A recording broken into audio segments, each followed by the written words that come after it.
tarde, bem-vindos ao programa Inova Mais Ação Jovem, aqui na TV Barueri.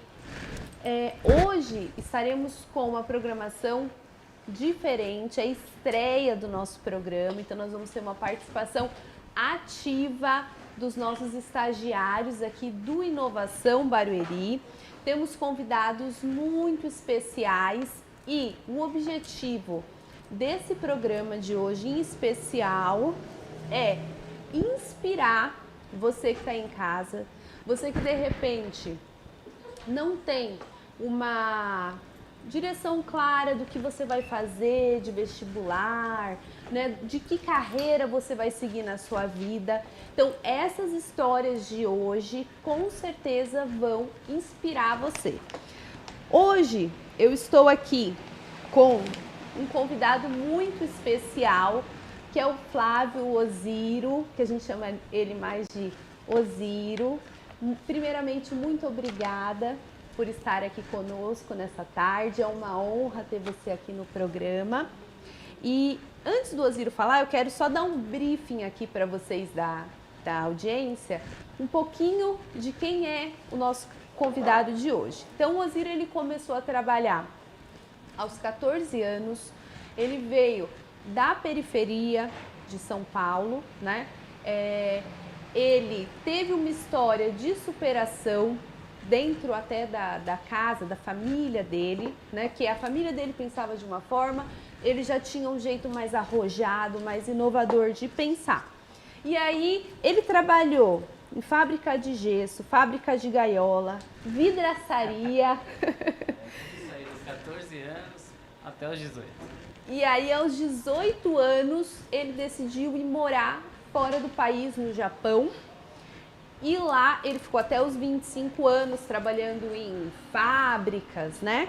E o mais legal é que, voltando para o Brasil, ele mudou a história dele, passou de empregado para empregador, montou uma empresa e ele não deixou que as dificuldades o impedissem de ter sucesso. Hoje é um empresário de sucesso, com certeza concretizou vários objetivos que ele tinha, então a gente vai conhecer como que ele inovou, né? Que o tema do nosso programa é justamente esse: como agir de uma forma inovadora para se destacar.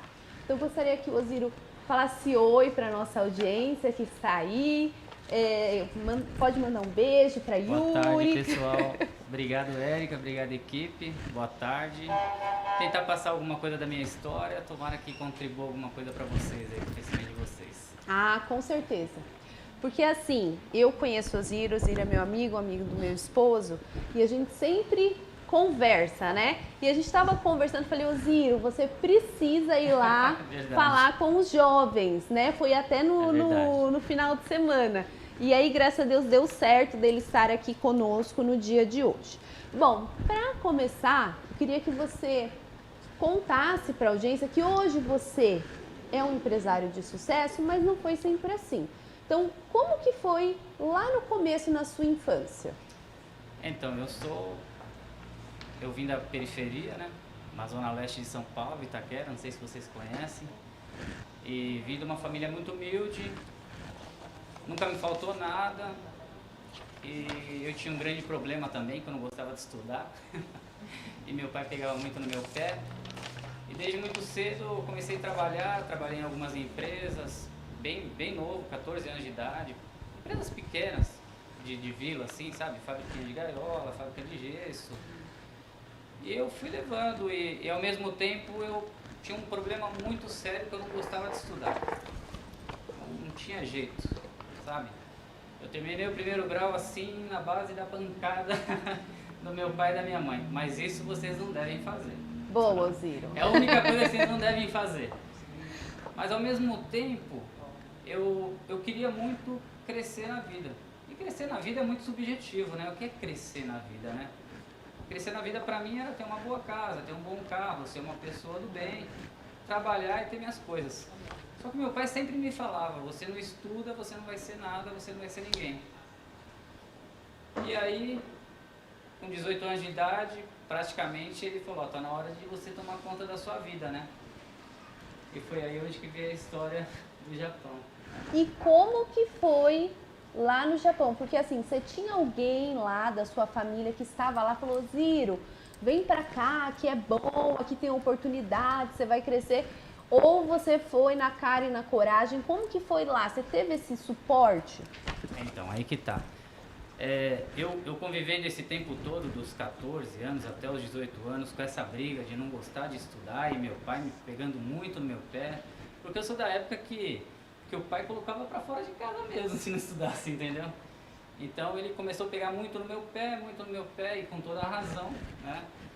E aí eu vi amigos naquela época voltando do Japão, comprando carro, comprando casa. Eu vi aquilo como uma oportunidade. E aí eu procurei saber como que fazia para ir para lá. Eu vi que tinha agências no Brasil que te mandavam para lá sem você ter dinheiro nenhum. Eles pagavam sua passagem, pagavam a sua estadia, te davam um trabalho lá e você pagava. Eu tinha 17 anos, tive que pedir autorização para o meu pai para ir. E fui com a cara e coragem, sem conhecer ninguém. Sofri muito lá, em termos de cultura, né? Porque a cultura aqui no Brasil é totalmente diferente do Japão, né? E imagina há 25 anos atrás. Então essa parte foi, o choque cultural foi muito grande. Mas valeu muito a pena, porque a faculdade que eu não fiz no Brasil foi a faculdade de vida lá no Japão.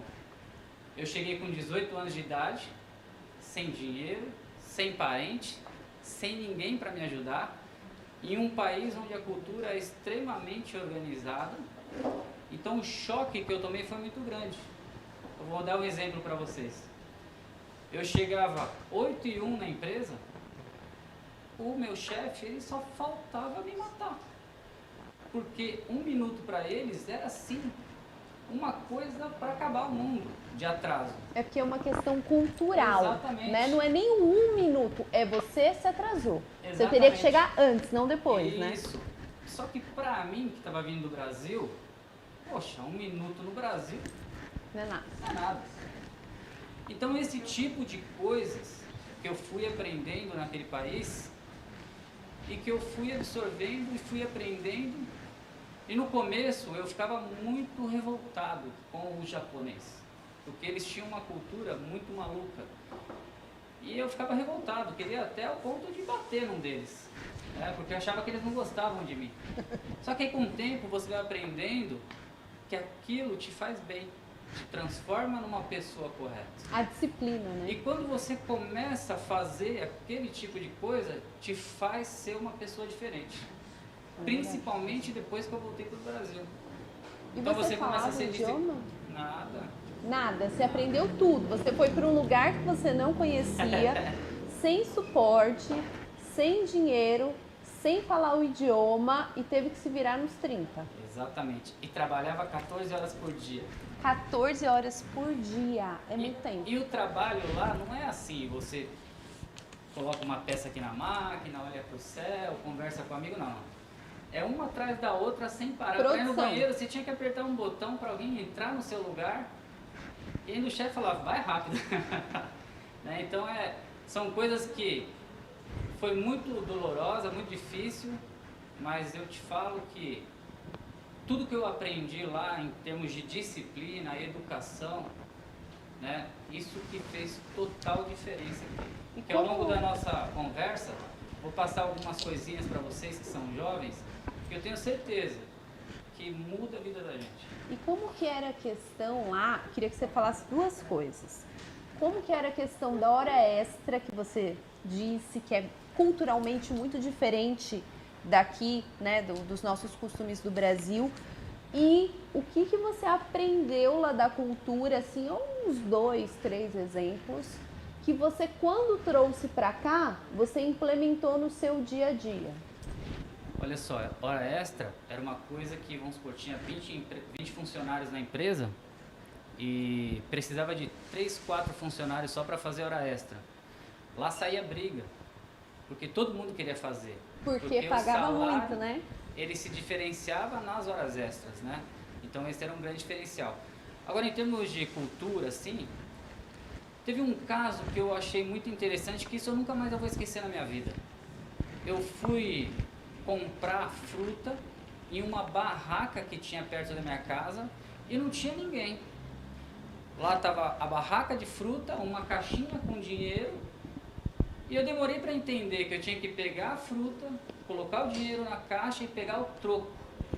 E olha como que somos nós brasileiros, que é nossa cultura. Eu tinha um amigo que estava comigo, que ele não era ladrão, ele não era mau caráter, mas o instinto dele falou: Flávio, a gente pode pegar esse dinheiro e ir embora. Sabe? Aí eu falei para ele, falei: gente, mas a gente está tendo uma oportunidade de fazer uma coisa que a gente vai contar pro resto da nossa vida. E o prazer que isso vai te dar é uma coisa que não tem preço.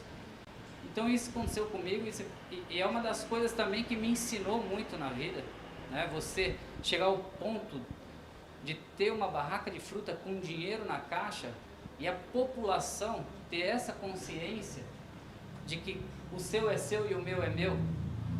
Isso é muito bonito. Tinha câmeras lá nessa barraca? Nada, não tinha nada. Porque nos Estados Unidos tem uma questão, pelo menos da última vez que eu fui, no Walmart, que você tem os caixas de autoatendimento. Aí você chega lá, Sim. você com a sua própria compra, você passa o código de barra e você coloca dentro da sacola. Mas tem várias câmeras lá observando, sim, né? Sim, sim. Tem o Big Brother lá. Nessa parte era uma cidade pequena, era uma coisa bem simples, sabe? Mas não tinha câmera, não tinha nada. É questão da cultura mesmo, né? É verdade. Então, vários detalhezinhos que fazem você se diferenciar. Vários, não é uma coisa. Então você aprende a ser pontual, você aprende a respeitar, você aprende a ser honesto. Então uma série de detalhezinhos te fazem ficar diferente.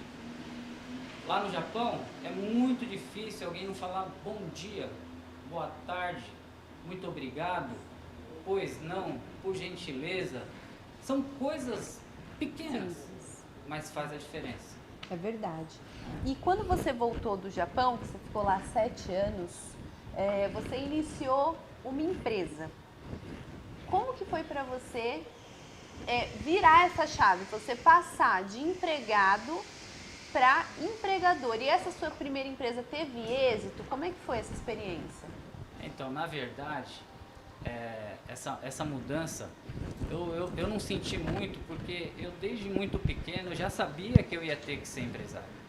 Porque meu pai sempre falou: você não estuda, você não vai ser ninguém. Então, como eu não estudei, eu não tinha saída, eu não ia conseguir arrumar emprego em lugar nenhum. Eu tinha que montar uma empresa. Só que por outro lado, você fala: eu não tenho dinheiro. O que qualquer um vai falar quando se tem que montar uma empresa, a primeira coisa que fala: eu não tenho dinheiro. E pode acreditar, isso é bobeira. Porque uma empresa é você comprar um tablete de bala por R$10 e vender por 12. E aí você compra mais um, daqui a pouco você tem dinheiro para comprar 2, 4, 6, 10 e aí você vai. Então a falta de dinheiro é só um pretexto para você não conseguir. Então para mim foi muito normal essa mudança, porque já era o meu caminho, eu não tinha saída, entendeu? Uhum. Bom, você acredita que o jovem que está nos assistindo, então, ele tem o controle do seu futuro, que é aquela história que a gente estava conversando no sábado, que é: eu nasci numa família humilde, então meu pai era assim, meu avô era assim, eu vou ser assim. Você acha que o jovem, ele tem o poder de mudar o futuro dele, independente do cenário em que ele está inserido hoje? Eu tenho certeza absoluta que ele tem o controle, que ele pode mudar. Só que o maior problema que eu vim de lá, e eu posso falar isso com propriedade, o maior problema que a gente tem está dentro da nossa casa. A maioria das vezes está na nossa família e em nossos amigos. Porque como a gente nasceu na periferia, é muito difícil alguém da periferia falar assim: você trabalha, você se esforça, que você vai chegar lá. É muito difícil isso. Por que eu te falo isso? Você entra agora na internet e você vê uma matéria sobre o Neymar. Eu costumo dar esse exemplo. Eu gosto desse exemplo. Você pega o Neymar, vai lá embaixo e olha os comentários. O Neymar comprou uma Ferrari. Vai lá embaixo e olha os comentários. Você não vai ver uma pessoa falando bem dele. 99,9 vai falar que ele é sem noção, que ele é metido, que ele é isso, que ele é aquilo. E que ele ganha milhões para jogar bola, sendo que um professor ganha pouco. Aí eu prefiro pensar de outra maneira. Gente, infelizmente, professor no mundo tem milhões. Jogador de futebol com aquele talento que o Neymar tem, não tem 4 no mundo, no planeta eu estou falando. Então o que ele ganha é muito? Não é. E o Neymar, ele trabalha desde os 4 anos de idade. Quantas vezes sábado, domingo e feriado, a mãe dele abriu mão do seu fim de semana para levar o filho dele para participar de peneira, de treino e de tudo mais. Até hoje, ele ganha milhões, mas ele cuida do corpo, ele faz academia, ele faz dieta. Então ele tem muito trabalho, muito talento para chegar onde ele chegou. Só vou dar só mais um. Anitta. Vê lá os comentários. Ah, essa menina tem um corpão, tem uma bunda, se vale disso. Meu, a Anitta, ela trabalha demais. Ela fala inglês, espanhol, ela está em tudo quanto é programa. Então o que eu quero passar para vocês é assim, a gente tem que virar a chave para sair da desculpa. Porque quando eu falo que o Neymar, ele é um sem noção e que ele deu sorte, eu estou falando para mim, eu não dei sorte. Então eu não vou chegar lá. Quando eu vejo a qualidade dele, eu falo, eu também posso fazer isso. Então eu busco a coisa boa. Então o principal para vocês é isso. Foge de pessoas negativas. Tenta fugir da inveja, porque a gente nasceu com a inveja. E quando você olhar uma coisa que você invejar, fala para você mesmo, fala, puta, eu estou fazendo errado. Eu tenho que ver a qualidade dessa pessoa. Porque quando você enxerga a qualidade, você vai procurar ser igual. E quando você só vê o defeito, que a gente só costuma ver o defeito das pessoas, a gente deixa para lá e continua onde a gente está. Então isso que eu acho muito importante. É achar sempre a qualidade das pessoas, seja lá quem for. Extremamente inspirador. Gente, eu tenho essas conversas com o Ziro, igual vocês estão vendo aqui agora. Então, é esse tipo de pensamento e de ideia que nós queremos trazer aqui nesse programa para vocês. Para que vocês pensem de uma forma diferente que o senso comum e vocês consigam chegar em lugares onde ninguém chegou, né? Que é aquela história, né? Qual que é o princípio? É da ignorância, Ziro? É você fazer sempre a mesma coisa e esperar resultados diferentes. Então, se você quer resultado diferente na sua vida, não faça igual todo mundo, faça diferente.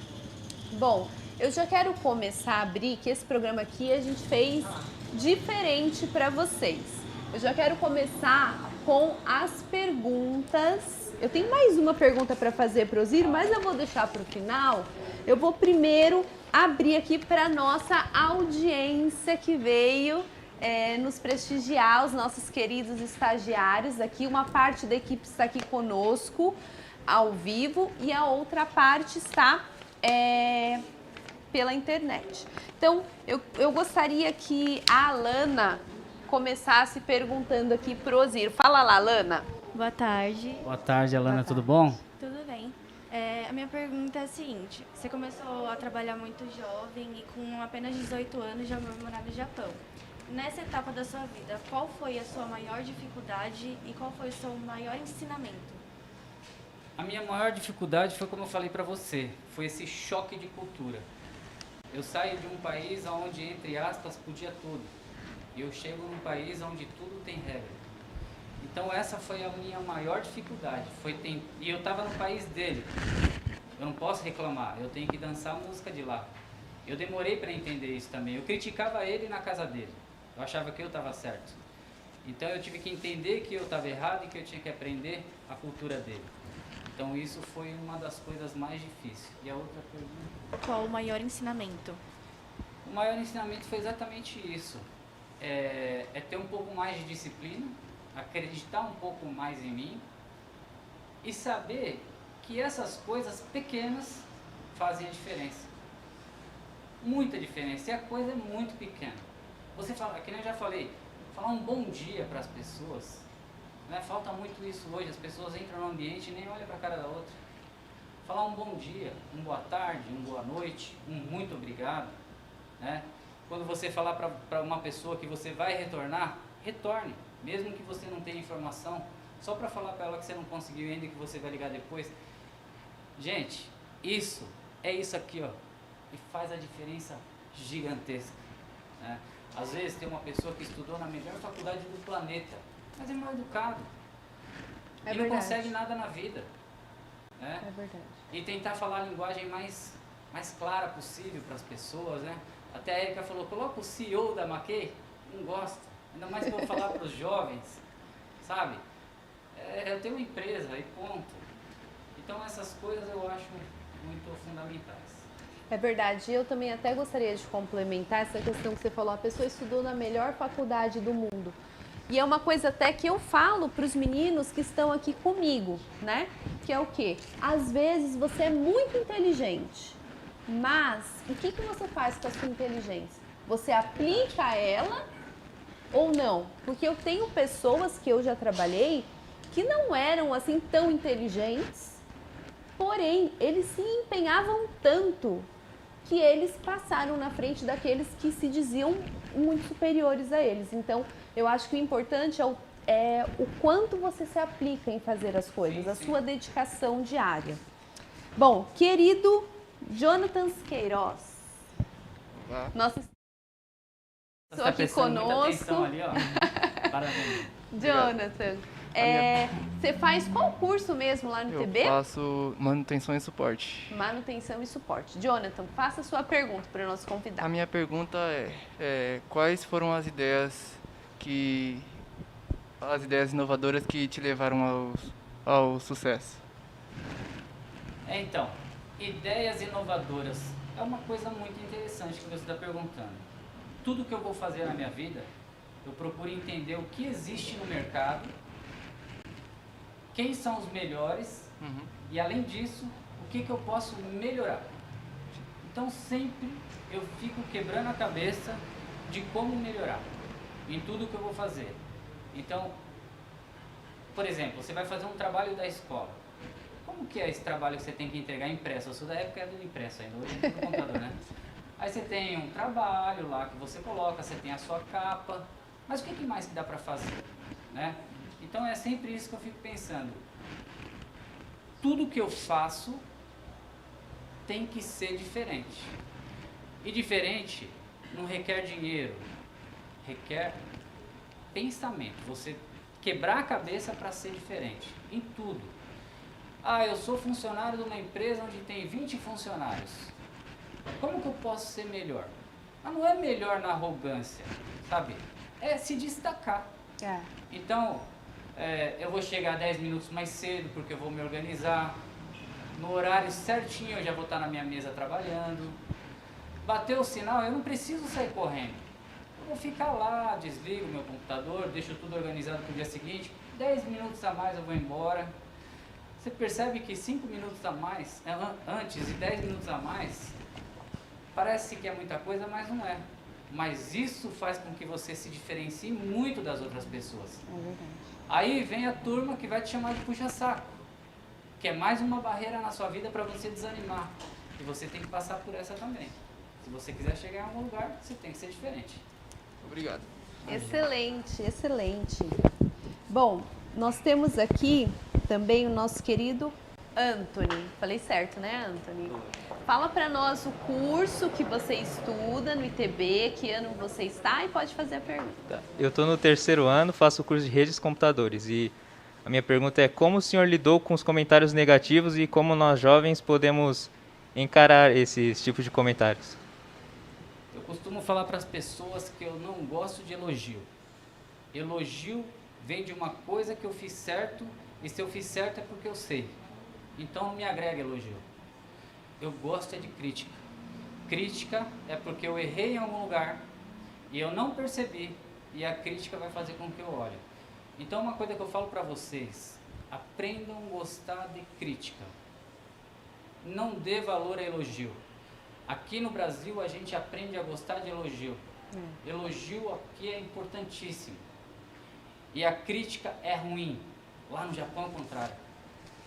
O elogio não vale nada. A crítica é ouro. A crítica, você enxerga o que você está fazendo de errado. Mas isso tudo é muito doido para a gente aqui no Brasil entender essa cultura. Mas tenta entender como é importante isso, né? A essência do que eu estou falando. A crítica é muito, muito importante. Eu gosto da crítica, adoro. É verdade, você tem que saber só como olhar para essa crítica, né? Não olhar com assim, ah, não, essa pessoa está querendo me atingir. Não, de fato, reconhecer e tentar melhorar. Não, mas tem crítica malvada. Você também percebe. Essa crítica malvada também, de alguma maneira, ela quer te colocar coisa ruim dentro de você. Até a crítica malvada, quando você absorve bem, você joga coisa ruim para a pessoa. Porque quando a crítica malvada para você, você fica com raiva, esse sentimento Faz de raiva mal. está dentro de você. É verdade. E ele vai fazer mal para você. É verdade. E talvez a intenção daquela pessoa era essa. E você percebe que quando eu gosto da crítica, até nesse caso, ela fica boa. Porque a pessoa ela quis me prejudicar e ela viu que eu gostei da crítica, ela sai até com raiva. Puta, minha intenção era deixar ele chateado e não deixei. É verdade. Então é mais ou menos por aí. É que assim, pessoal, o dia bom, o dia mal, a crítica vai vir para mim, vai vir para você, vai vir Sim, para todos sim. nós. O diferente é como você lida com isso. Você Exatamente. pode não lidar bem, aí você pode ter inclusive problemas, né, de saúde. Sim, Tem sim. pessoas que ficam doentes porque retêm as coisas. Então, depende de como você lida com isso. Nós temos aqui também, Osiro, algumas perguntas da nossa audiência que chegaram aí pela internet. Então, eu já quero agradecer o pessoal que está aí nos assistindo online. E nós temos uma pergunta do Nicolas Santana, também um beijo, Nicolas, um abraço, é um dos nossos estagiários Boa tarde, aqui. Nicolas. E a pergunta dele foi: a língua japonesa foi um grande problema na sua ida ao Japão? Você já conhecia, eu vou falar aqui, não sei se está certo, Nihongo? Nihongo. Você já Nihongo conhecia? É a língua japonesa, né? Ótimo. Então, meu pai é japonês mesmo. Até brinco com as pessoas, meu pai é original. Minha mãe é brasileira. Meu pai veio com 2 anos de idade para o Brasil, né? E casou com a minha mãe, que é brasileira. E ele praticamente não falou nada em japonês desde quando eu nasci. Então eu não tinha conhecimento nenhum da língua, né? Nada, e nem da cultura, porque eu fui criado com a família da minha mãe, que é brasileira. Então quando eu cheguei lá, eu sofri bastante. Até mesmo que as letras lá, elas não são igual no Brasil, romanas, né? As letras romanas são fáceis de você ler. Lá são dialetos, né? Então você não consegue nem ler. Foi complicado. Quanto tempo você aprendeu, você lembra? 6, 7 meses assim, a gente já começa a se Foi virar, um bom entendeu? tempo, um bom tempo. Eu não falo muito bem não, mas eu me virava, sabe? Eu consegui. Isso que é importante. É, Isso que é importante. Exatamente. E outra, língua é uma questão de treino, né? Se Sim, você não sim. treinar... Ó, temos mais perguntas chegando aqui. Obrigada por estarem participando aqui conosco. Temos uma aqui, não colocaram de quem é, mas diz assim: quais dicas você daria para alguém que está em dúvida sobre o caminho a seguir? Isso daí é profunda, hein? é muito profunda. Eu tenho uma opinião sobre isso que é muito diferente da maioria das pessoas, né? É uma palavra muito bonita que se fala, né? É quando você faz uma coisa que você ama, tende a dar certo. Se você conseguir fazer o que ama e ganhar dinheiro, parabéns. Mas eu não consegui. Eu, quando eu era muito novo lá na periferia, tinha muita violência, tinha muito bandido, você via muitos crimes toda hora. E como eu nunca gostei disso, na minha época tinha uma polícia lá na Zona Leste que ela era muito terrível para os bandidos, chamava Rota, não sei se vocês já viram falar. E eu, menino, olhava aquilo, ficava maluco, eu queria ser da Rota, eu queria ser policial porque eu queria combater o crime. Eu cresci querendo ser aquilo. Aí depois eu estudei um pouco e vi que o salário não era muito bom e que a profissão também, infelizmente, não é valorizada, né? O Brasil é um país que está meio que invertendo as coisas. Hoje o policial não vale nada, o bandido é lindo e maravilhoso. Então, fazer o que você gosta é muito legal, desde que ele vai de encontro aos ganhos que você quer ganhar, porque senão você se frustra, né? É verdade.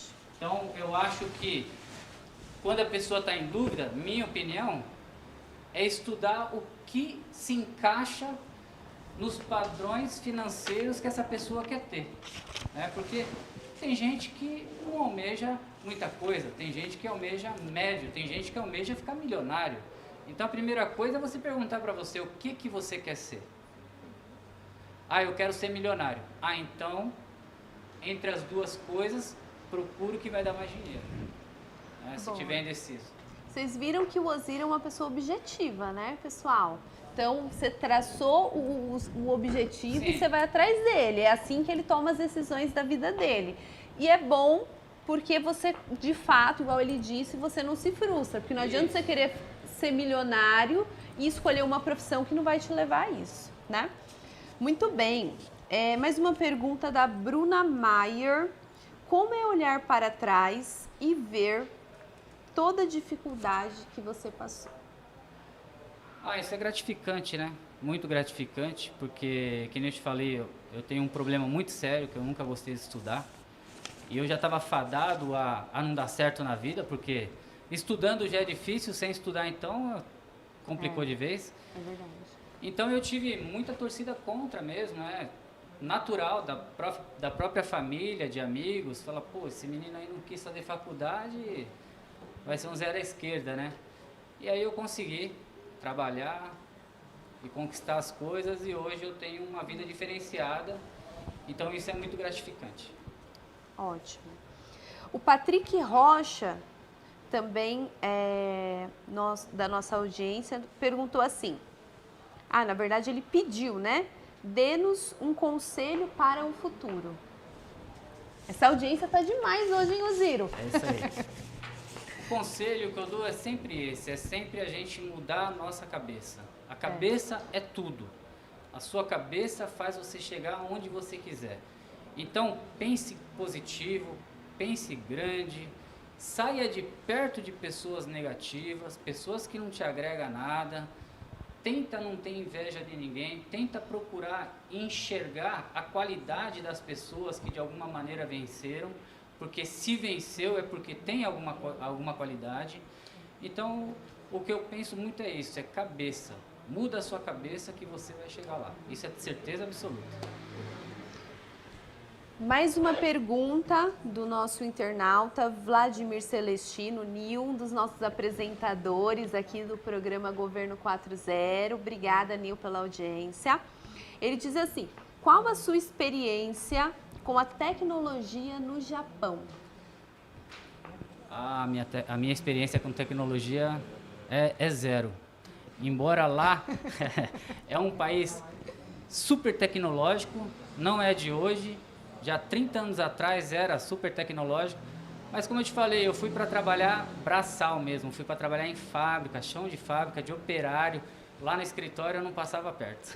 Oziro, mas tem uma questão que é assim, pessoal, o Oziro hoje, você ainda viajava, sim, né, antes da pandemia, sim, muito para lá. Sim. E lá tem uma questão que você é meio que obrigado a usar a tecnologia, diferente, sim, daqui, que ainda tem as pessoas que preferem papel, moeda, né? Dinheiro, a cédula. Como que é a forma de pagamento lá, Oziro? Então, hoje, no Japão eu não me recordo se já está desse jeito, mas eu vou muito para a China, né? Que é perto ali na Ásia. A China já faz uns 3 anos que não existe mais dinheiro nem cartão de crédito. Olha. Isso vai chegar no Brasil, está demorando, mas vai chegar. Lá tem um aplicativo chamado WeChat, que é igualzinho o nosso WhatsApp aqui. Além de você se comunicar, tem redes sociais, tem leitor de QR Code, que você lê o QR Code da outra pessoa, todos os dados dela já transfere para o seu celular. E para fazer pagamento também é a mesma coisa. A pessoa do restaurante, ela te traz um QR Code, você lê e ele já transfere o dinheiro da sua conta para a empresa. Então hoje é tudo na base do QR Code lá. E você viu que com a pandemia agora, por conta desse negócio de você não ter que digitar lá na maquininha, né, a sua senha, e aí o outro cliente também tem que digitar, o que está se fazendo aqui em São Paulo? Implementando essa questão do QR Code. Exatamente. Também. Fomos obrigados, né? Isso vai acontecer aqui. Tá? O WhatsApp, certeza absoluta, ele está para trás em relação a esse aplicativo. E se não acontecer esse ano, vai acontecer ano que vem. Isso é uma coisa que não tem volta. Fato. O dinheiro vai acabar, o cartão de crédito vai sumir também. Pessoal, estou recebendo aqui, ó, a minha direção tá falando que nós estamos com muitas perguntas. Porque o Oziro, não é porque ele é meu amigo, mas ele foi extremamente inspirador, não foi, pessoal? Obrigado. Eu fui inspirada, isso que eu sou amiga dele. Então, nós estamos com muitas perguntas. Não vamos conseguir responder todas, porque nós temos mais um convidado especial aí para conversarmos.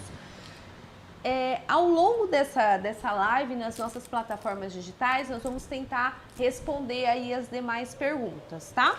Eu só quero fazer uma última, que pode ser que ajude a nossa audiência que está aí na TV Barueri, TV Inovação Barueri no YouTube e no Facebook City Barueri, que eu queria, Oziro, que você deixasse uma palavra de inspiração para nossa audiência.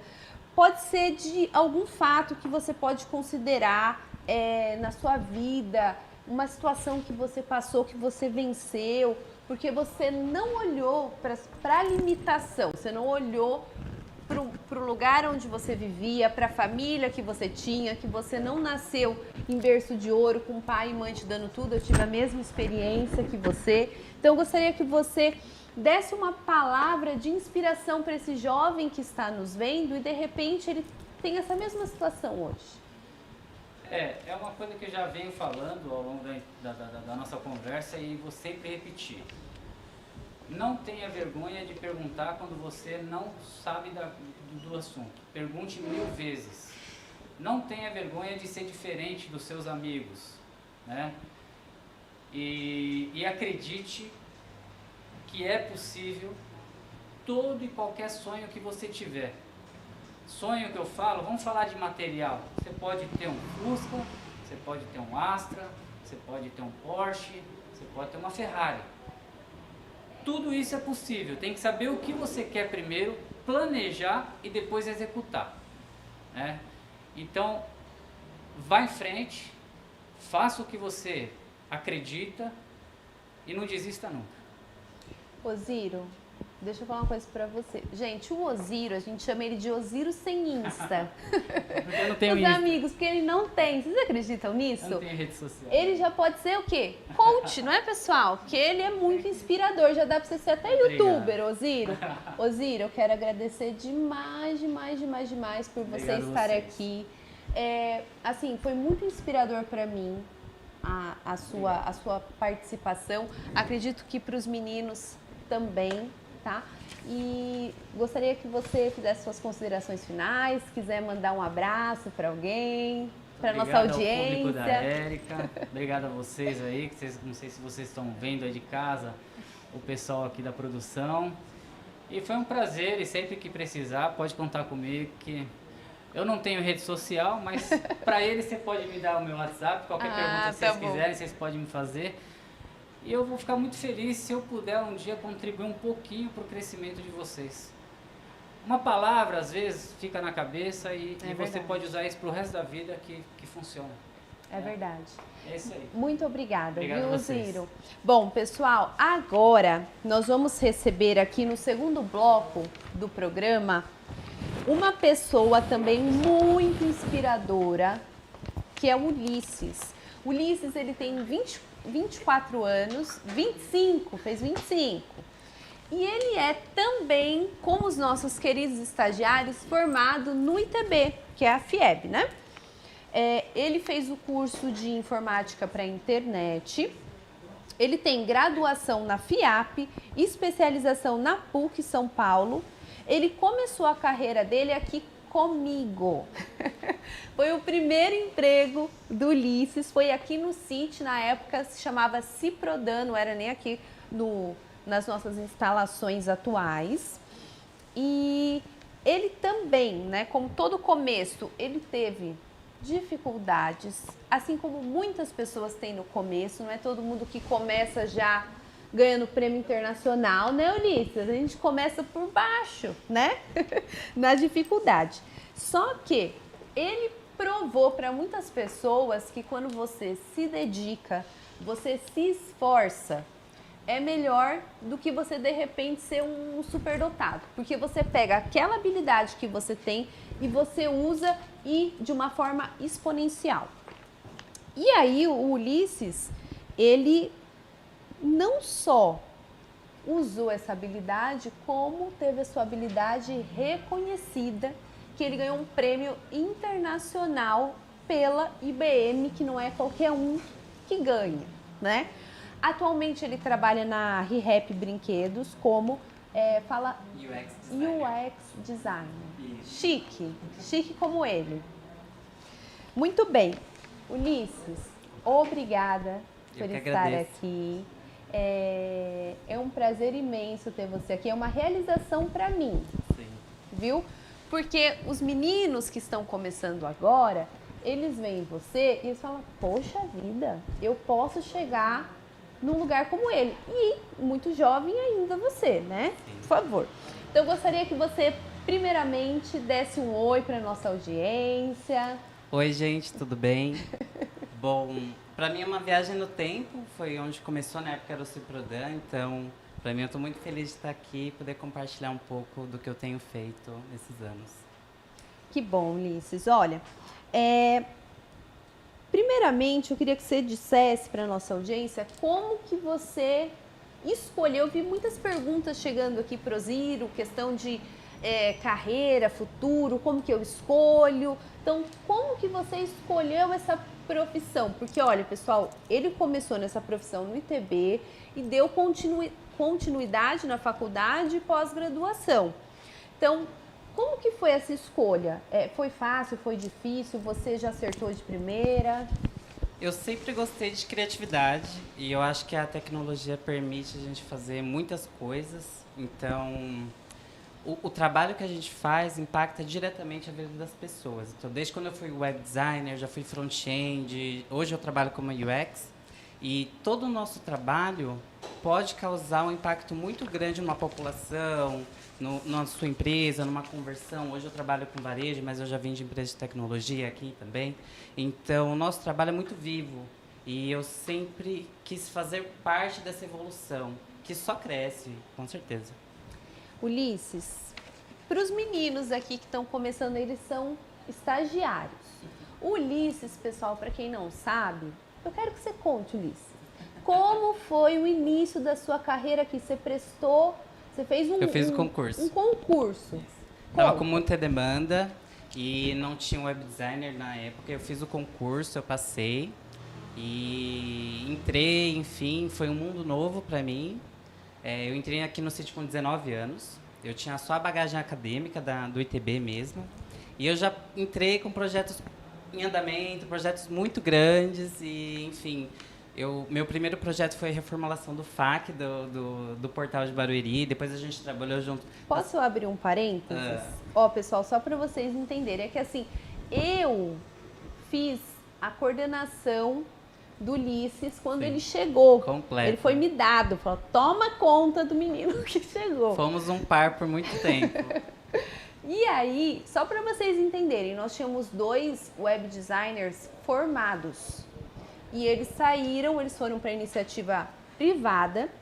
E aí o Ulisses, que estava saindo do ITB, chegou para pegar todos esses projetos que estavam em andamento. Então ele tinha uma demanda absurda. E não é de uma pessoa que estava começando, é de uma pessoa que já está no mercado há muito tempo, né? Sim. A gente trabalhou com o aplicativo de Barueri, foi um projeto muito grande. A gente trabalhou no Ganha Tempo, vários sisteminhas que a gente criou. Então, eu não tinha essa visão de profissional, de como criar uma solução prática naquele momento, com a demanda chegando, toda a mecânica de como que a gente consegue chegar num resultado vivo, que seja prático para a população. Eu não tinha essa visão. Então, para mim, muitas vezes eu ouvi que eu nunca ia conseguir. E foi difícil, Ulisses? Foi. Muito tempo eu ouvi que eu nunca ia conseguir, que eu nunca ia ser um profissional de tecnologia, que era uma perda de tempo eu estar nesse cargo, que eu tinha tirado o cargo de muita gente, que eu não era profissional. E são comentários que, gente, por favor, nunca ouçam. E nunca absorvam. façam. Nunca façam. Porque nós somos os únicos que podemos dizer onde que a gente pode chegar. E eu Ninguém sempre falo pode isso pra você, não Você é? me ensinou. E eu lembrei para trazer para todo mundo. Boa, Ulisses. Então, eu sempre falo isso pros meninos. E assim, eu particularmente, Provar que a gente pessoal, trabalhou junto, hein? dando um depoimento aqui. Eu já fui muito julgada, né? Pela minha aparência, pelo meu jeito, pela forma como eu me visto. Quando eu comecei no City, também disseram pra mim, porque eu vim do banco, eu trabalhava aqui do lado no Bradesco. E aí olharam pra mim, eu toda de tailleur, né? Vim do banco, aquela Eu coisa lembro. toda, o pessoal falava assim: "Ih, essa menina, onde que ela vai? Ela não vai ficar, não vai dar certo." Então, como eu ouvi muito isso, e quando eu já estava estabelecida, eu tinha vencido essa etapa, aqui também como concursada, e eu recebendo Ulisses, eu lembrei disso, eu falei, não, como assim ele não vai ficar, ele não vai dar certo, né? Eu falei, não, o que tiver o meu alcance de fazer para ajudá-lo, eu vou fazer. E se ele tiver que dar certo aqui, ele vai dar certo. Se depender de mim, ele vai dar certo. Porque eu não vou sabotá-lo só porque disseram que ele não ia dar certo. Ninguém tem o direito de falar pra você que você não vai conseguir. Só depende de você e do seu próprio esforço, né, Claro, Ulisses? claro. Bom, vamos prosseguir aqui que agora a gente ficou acalorada. Lembrando dessa situação. E o Ulisses, só fechando essa questão aqui do City, no final do contrato do Ulisses, que ele tinha um contrato, ele prestou um concurso, o contrato tinha um período. Exato. Finalizando, ele tinha toda a condição de continuar, porque ele chegou, ele se dedicou horrores, né, Ulisses? Foi Estudou. muito desafiador, mas a gente junto é aquela famosa visão técnica de profissional que eu não tinha, eu consegui construir. Então foi muito rico para mim. Que é o seguinte, quem é designer aqui sabe, a nossa querida Yasmin, que é de publicidade, ela sabe. Às vezes você vai construir uma arte, a arte ela tem uma sequência, então o título ele tem que ter mais destaque que os demais elementos, eles têm que ser colocados num Dimensões. plano que parece que não dá pra você tirar um detalhe dali sem que aquilo deixe de fazer sentido. Então, igual esse plano que vocês estão vendo aqui, tem um monte de elementos, mas todos eles combinam entre si. Então, o Ulisses não tinha essa visão.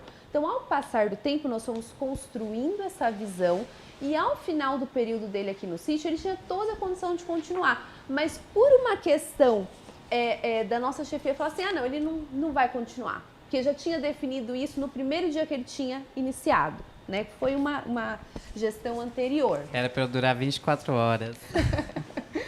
E aí, o Ulisses saiu e ele foi para o mercado de trabalho. E como ele já tinha um amadurecimento e tudo mais, ele foi trabalhar, inclusive, só na IBM, uma empresa multinacional. Ulisses, como foi essa experiência de trabalhar na IBM, uma empresa desse porte? Você chegou a trabalhar com pessoas, ter contato com pessoas de fora do país? Olha, a IBM, se aqui foi um mundo novo, lá foi 2 mundos em um só.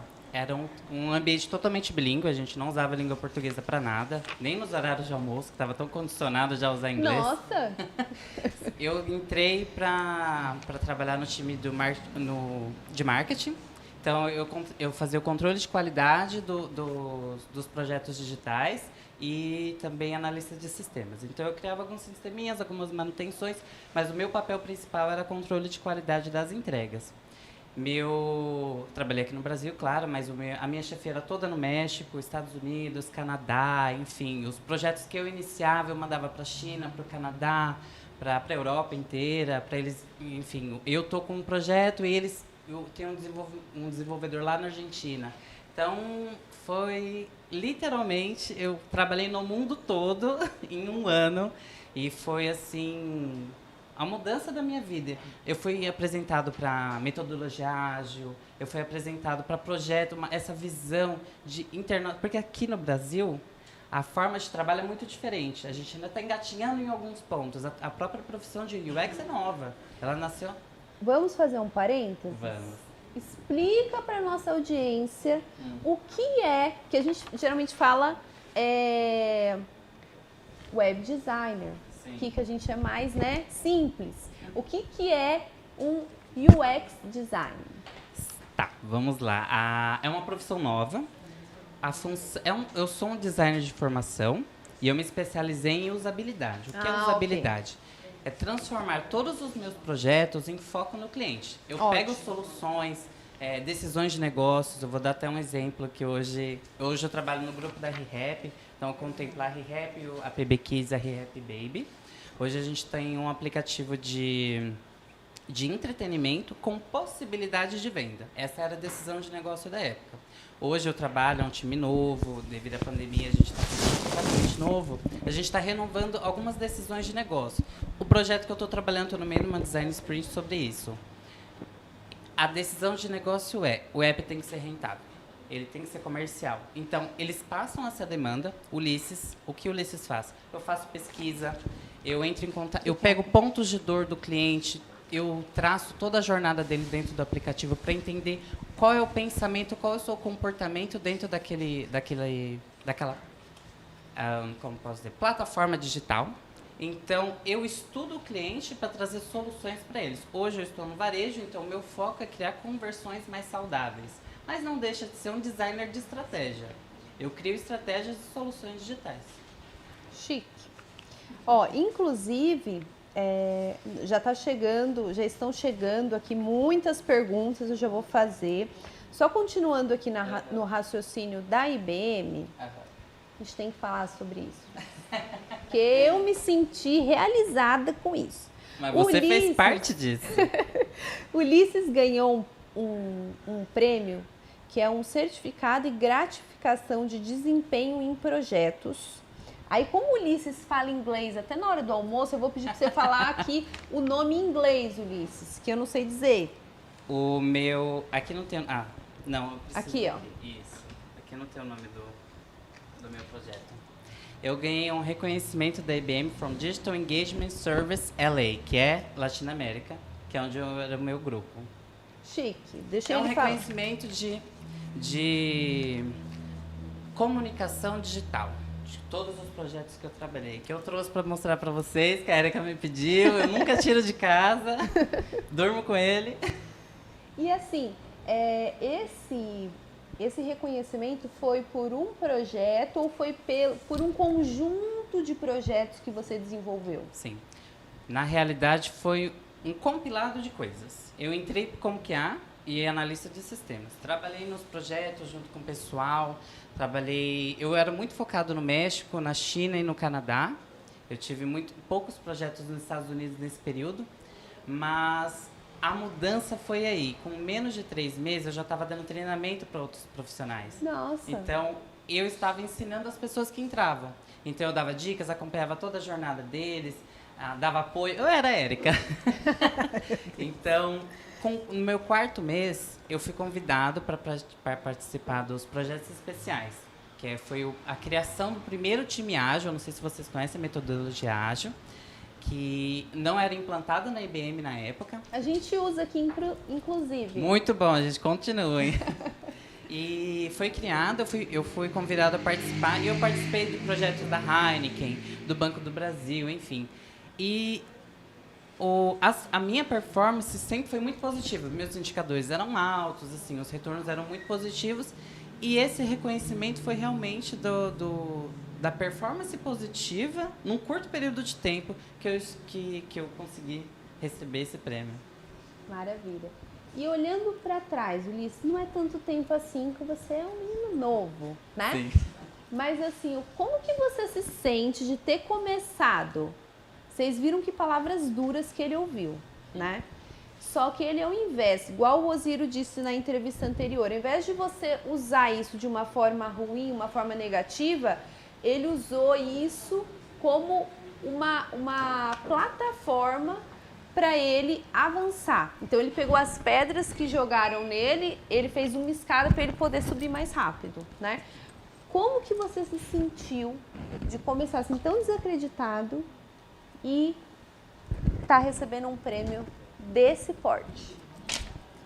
Eu sinto muita paz, de verdade.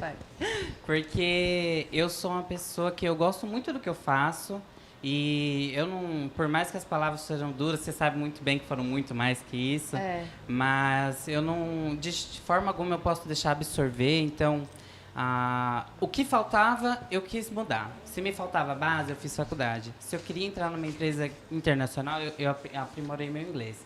Então, eu não tenho nada negativo para falar. Isso só me construiu uma pessoa, um profissional que eu sou hoje. E hoje eu posso dizer, sou sim um profissional de tecnologia, sim. Ótimo. Ulisses, você pode citar para a gente alguns dos projetos que você trabalhou? O Ulisses, como ele trabalhou com empresas muito grandes, né, e multinacionais, etc., tem alguns projetos que tem um termo de confidencialidade, ele não pode mencionar. Mas tem algum que você possa? Olha, eu separei alguns para vocês e eu vou começar já que a gente está na linha do tempo da IBM. Enquanto eu estava nos projetos especiais, eu acho que o mais completo e complexo que eu trabalhei foi quando a gente desenvolveu o aplicativo do Internet Banking do Banco do Brasil em 2016. A gente criou toda a interface, estudou toda a jornada do cliente, quais foram os pontos de necessidade que ele tinha, quais eram os recursos que ele mais utilizava, então que a gente precisava focar. E, bom, assim como outras agências, a IBM é uma agência digital. Então, o nosso aplicativo foi escolhido, foi oficial de 2016, o Banco do Brasil nos escolheu. Isso também entrou um pouquinho para a gente receber esse prêmio.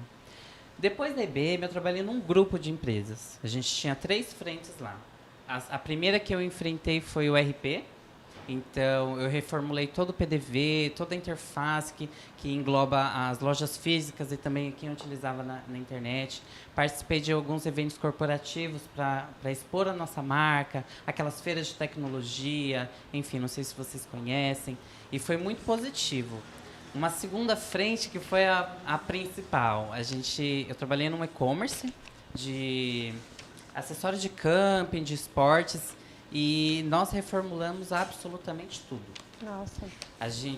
Eu criei uma padronização de embalagens, eu realizava negociações internacionais com a China, com os Estados Unidos, e a gente trocou o site completamente para a visão do cliente. E eu posso dizer que no primeiro mês a gente triplicou o nosso faturamento com essas alterações. Então, foi muito significativo. Um último ponto ainda no grupo, a gente trabalhava para um atacado também. A gente tem mais de 1000 lojistas espalhados pelo Brasil. E quando eu entrei, a forma de realizar um pedido era muito manual. Então, a gente criou um portal B2B, que funciona como um e-commerce, mas focado para pessoas jurídicas. Então, ele consegue fazer um orçamento online, chega para os nossos profissionais e fecha um pedido e dá um andamento com a transportadora.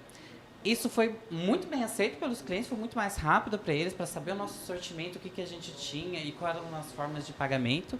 E também ajudou, porque UX é isso, não é só ajudar o cliente, é uma experiência. Desde antes de eu conhecer o produto, até depois eu falo para o meu amigo se eu gostei ou não. É a experiência, independência positiva ou negativa.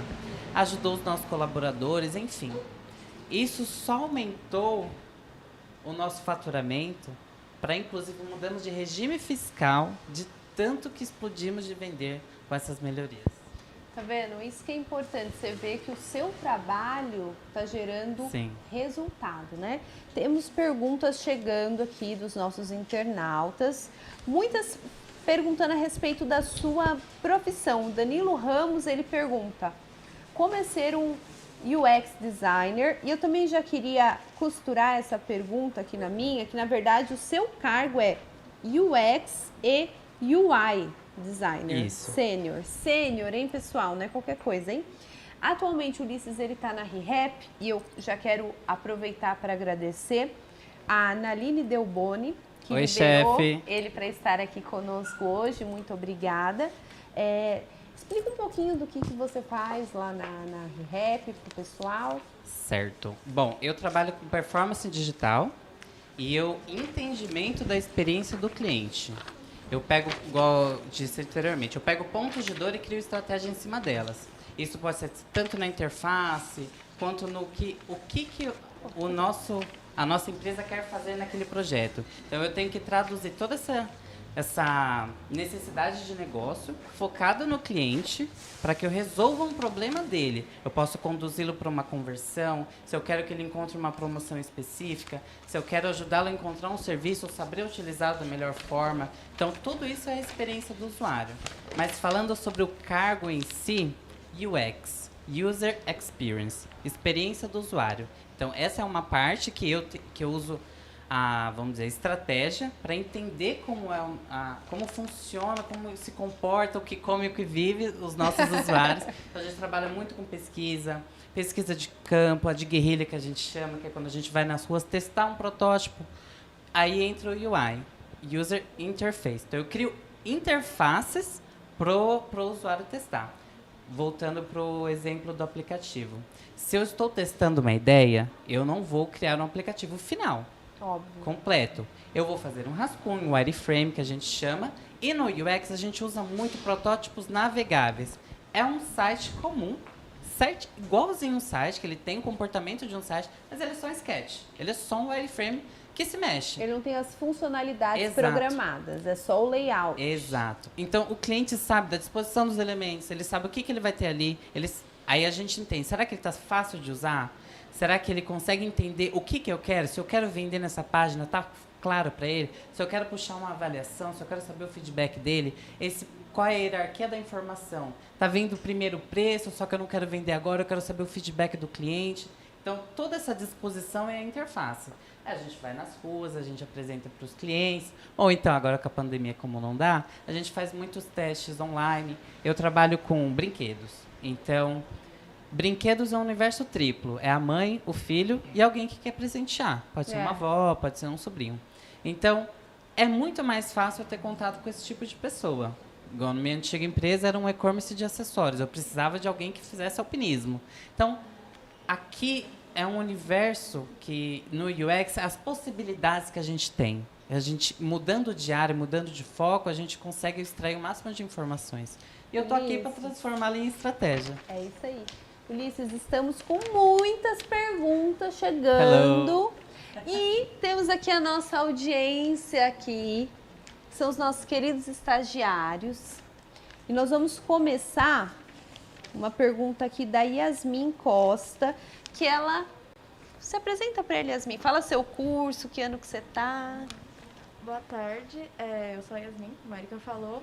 Atualmente eu estou no 3º ano do ensino médio, fazendo curso técnico em publicidade. E eu gostaria de saber de que maneira o seu curso técnico no ITB influenciou a sua escolha para o curso da universidade, tendo em mente que a FIAP tem um foco em tecnologia. E antes de entrar no ITB, se era já esse ramo que você queria seguir, se já tinha uma base. Muitas perguntas em uma pergunta. Vamos lá. Como começamos? Antes do ITB, eu sempre gostei de coisas diferentes. Eu sempre fui do videogame. Então eu pensava, poxa, o videogame existe, por que eu não consigo construí-lo? Como funciona? Aí eu queria um curso muito diferente. Meu irmão fez logística no ITB, minha irmã fez química. Então são cursos que não me despertaram o que eu vou fazer de diferente. Então eu li bastante, antigamente a gente tinha muitos colegas que participavam, enfim. E o curso que eu fiz sistemas para a internet foi o mais amplo. Agora unindo com a sua segunda pergunta, por que me trouxe para a FIAP, digamos assim. O curso do ITB, eu achei ele completo.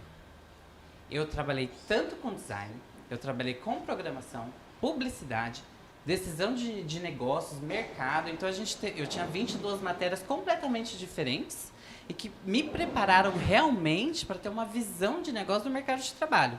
Claro, é uma base acadêmica, mas a visão que existe no mercado foi muito clara para mim no curso. Eu vou também fazer para você aqui, voltar aqui para a nossa audiência, que é do Júlio Ângelo, também é um dos nossos queridos estagiários. Olá. Você acha que se profissionalizar com o YouTube ou o stream pode ser uma boa carreira a seguir? Olha, um background meu. Eu assisto muitas palestras, eu participo de muitos eventos corporativos, que a gente pega insights de todos os lados. Eu já fiz alguns cursos online, Mas, assim, depende muito. Igual, eu fiz... A minha especialização foi feita na PUC e eu fiz um novo foco em pesquisa na Mergo, que é uma empresa especializada em UX. Tem curso sobre? Tem curso sobre. Inclusive, a pessoa que estava participando do curso junto comigo criou um curso no YouTube de graça. Então, assim, tem muito conteúdo. Mas, falando de mercado, hoje a gente ainda precisa de um nome forte para se agarrar. Então, se você pega uma Mergo, que é uma escola especializada em UX, você tem uma visão diferente. Se você você diz que é um profissional de UX, ainda falta um pouco de base no mercado. Ainda falta um pouco de como você chegou aqui, como foi seu processo criativo. Então, eu acho importante o conteúdo que tem na internet para criar base, mas eu acho que nada melhor com algo acadêmico. Maravilha. Eu vou aqui passar para o nosso estagiário Jonathan Queiroz, para ele também fazer uma pergunta para vocês. Olá. Fala aí, Jonathan. Boa tarde. A minha pergunta é, qual é as ações que você realizou para atingir o reconhecimento? Ações... Você diz na IBM ou em geral? Em geral, tipo, reconhecido no seu O trabalho. que você fez que fez com que Destaque. você fosse reconhecido? Certo. Você se dedicou mais? Você estudou mais? O que você fez? Fala a fórmula, Williams, pra gente. É isso que eu quero saber. É uma famosa fórmula mesmo, é uma junção de tudo. Até um ponto que eu queria chegar mais tarde, que eu não fiz só programação. Eu sei, igual eu digo, eu participo muito de eventos corporativos. Eu vou em decisão de negócio, eu vejo uma palestra de publicidade, eu vejo uma palestra de tecnologia voltada para internet das coisas, inteligência artificial. Então, essa bagagem eu consegui unir com o UX. Eu acho que, não sei se eu estou tão destacado assim, mas eu acho que o que posso dizer que foi um diferencial meu é unir toda essa bagagem no meu trabalho do dia a dia. Que eu não tenho só uma visão, eu tenho uma visão geral do que eu posso fazer. Então, eu consigo opinar sobre UX, porque eu sou um profissional da área. Eu tenho uma base de marketing. Então, putz, acho que essa campanha tem uma chamada diferente. Vamos pensar numa estrutura diferente. Então, acho que isso é algo que possa me destacar, sim. Obrigado. Que é aquela coisa, né? O profissional de TI acaba tendo que saber um pouquinho de cada coisa, Tudo né? é muito Aline? rápido, né? Então, a É. gente tem que ir absorvendo. É verdade. A Pamela Alves, deixa eu fazer uma pergunta dela, porque ela já mandou duas, eu ainda não fiz nenhuma, né? Adélia, minha diretora aqui, tá falando aqui do meu ponto. Meu ponto imaginário, pessoal. Ó, a Pamela diz assim, eu adorei sua pergunta, viu, Pamela? Acabei de me formar na área de tecnologia e não consegui estágio. Você teria alguma dica? Olha, se você tá... Ela é minha amiga, tá? Boa. Bom, é o que eu sempre penso. A gente se forma e, igual o exemplo que eu passei do Ciprodam, eu vim com a bagagem técnica, a bagagem acadêmica, mas a gente precisa um pouco de visão de mercado mesmo. Então, uma dica que eu teria, andar muito próximo de quem já está exatamente onde você quer chegar. Absorver ao máximo que eles possam te passar, tanto do dia a dia que acontece, porque igual eu vim do mesmo curso que eu passei um concurso para trabalhar, e a visão e a rotina eram muito diferentes. Então, andar junto de pessoas que já estão na área, trabalhar junto com quem já está fazendo o que você quer fazer, pode te enriquecer muito. Bom, vamos passar aqui também para as perguntas da nossa audiência aqui, presencial. Queria que a nossa querida Alana fizesse sua pergunta, por favor. Olá. Olá. Sendo um ex-estudante do ITB, qual conselho você pode nos dar? Que estamos nesse caminho e estamos estagiando. Excelente. Nunca para de estudar. Porque tudo muda muito rápido. Eu lembro que quando eu saí do ITB, no ano seguinte já tinham umas ferramentas que eu aprendi que não eram mais utilizadas. E depois apareceram novas. Então, assim, esse é o momento de você encontrar o que você quer fazer.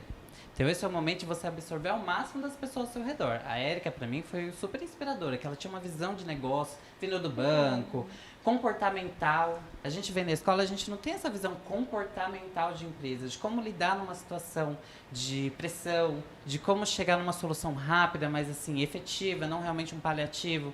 Então, continue focando onde você quer chegar. Se você não sabe ainda, ande com quem mais próximo de estar no que você se gosta, porque você pode absorver ao máximo. Obrigada. A Luana Lima. Luana, obrigada pela pergunta. Ela diz assim, quais dicas você daria para um recém-formado do ITB ingressar na área de UX Design? É próximo. O mundo do web designer que você aprende, que o Ulisses ainda se formou em 2012, Ulisses? Eu formei no ITB 2012, 16 na FIAP, 19 na o curso, ele teve algumas mudanças, eu digo isso porque eu cheguei, inclusive, a lecionar nessa área, né, especificamente. Então, ele vai evoluindo com o tempo, a gente teve algumas mudanças de grade. Mas, assim, você acha que é mais fácil você que saiu de uma escola técnica profissionalizante como o ITB entrar numa faculdade de design, por exemplo? A pergunta é voltada para UX? É. Se for voltada para UX, mais ainda. Porque pegando a experiência do ITB, a gente é introduzido a várias ferramentas e várias formas de trabalhar. No UX, o que a gente faz? A gente cria utilizando a base. No UX, você não aprende uso de ferramentas, você não aprende nada que seja software. A gente só aprende o comportamento e como pensar como usuário. Então, se você já está saindo do ITB com toda essa bagagem de software, que é muito rica mesmo, até hoje, assim, a única vez que eu estudei isso foi no ITB, nem na faculdade eu tive Photoshop. Então, esse é o momento, se você quiser mesmo focar no UX, eu acho que vai ser muito rico, principalmente se você vai focar em UI. Porque, assim, existem dois tipos de profissionais. Quem só trabalha com a experiência do usuário, que pode ser focado em pesquisa, focado em digitação, tem gente que faz redação técnica, focada com o UX, que a gente coloca muito como se comportar com o cliente, a linguagem que ele quer ver, que tipo de público a gente está atingindo. Ou se você quer focar na interface, tem pessoas que os UX criam todo o briefing, o escopo, trazem para eles e eles montam a estrutura para fazer um teste de guerrilha. Então, se for focado em ferramenta, depois do ITB é perfeito, porque vai estar tudo fresco, vai ser um mundo novo que só vai te agregar. Ulisses, eu queria que você deixasse já também para a nossa audiência uma palavra de inspiração, porque você apenas com 25 anos, gente, ele só tem 25 anos e já fala assim difícil, já teve experiência de trabalhar com pessoas do mundo inteiro, basicamente. Então, eu queria que você deixasse essa palavra, uma frase, o que você quiser para nossa audiência, para você inspirar os jovens que estão nos assistindo. Olha, primeiramente, muito obrigado, Deus, que me ajudou, me deu muita força. Mas eu acho que a frase é um pouco de tudo do que eu disse nesse bate-papo. Seja curioso. Ande próximo de pessoas que trabalham com você de outras áreas. Absorva ao máximo delas. Não é porque a gente começou programando que uma visão de negócio não vai te enriquecer, que uma visão de marketing não vai te enriquecer, uma redação publicitária, mesmo que você está só programando, ou você trabalha só no back-office, fora das câmeras, fora do site. Tudo isso é muito enriquecedor, não só para o seu trabalho. Ali você pode fazer muito mais. Mas isso também te prepara para um cargo de liderança, de uma forma de pensar diferente, inspirar outras pessoas, projetos freela. Então, o mundo de tecnologia é muito grande. E isso só te enriquece. Ulisses, muito, muito, muito obrigada por ter aceitado estar aqui conosco. Eu acho que você também é uma inspiração para os meninos, porque você já está uns passos à frente do que os meninos aqui estão hoje. Então, eles já estão vendo, nossa, mas dá para chegar, dá para ir por esse caminho, né? Então, eu queria te agradecer muito. Eu vou sentar ali com os meus queridos estagiários, que eu quero agradecer a nossa audiência. Gente, nós tivemos muita participação, vocês viram que eu tô cheia de folha. Eu queria agradecer a Cecília Pessoalves, my mother, thank you. Michele Vieira, Danilo Ramos, Rafael Rodrigues, Haruê Alves, Vladimir Celestino, nosso querido Nil, Priscila Moraes, que nos vê lá dos Estados Unidos. Um beijo aí para a família. Tatiana Mariana, Samuel Correia Lima, Daiane Santana, Rafael, nosso estagiário, Rafael Bispo. Obrigada, Rafael, tem nos ajudado muito. Marinaldo Oliveira, Vitória Brito, Silmara Santos, Samara Santos, Wagner Guzmão, meu querido coordenador lá do ITB, né? A gente trabalhou muito tempo juntos, foi coordenador, né, porque eu dava aula lá, quando eu estava na ativa. Muito, muito obrigado. Gente, eu agradeço muito a audiência, agradeço aqui os meus queridos estagiários que estão conosco. E, encerrando, eu já peço para você, se inscreva no nosso canal TV Inovação Barueri. Também curtam a nossa página no Facebook, City Barueri e Inovação Barueri. Muito obrigada, boa tarde.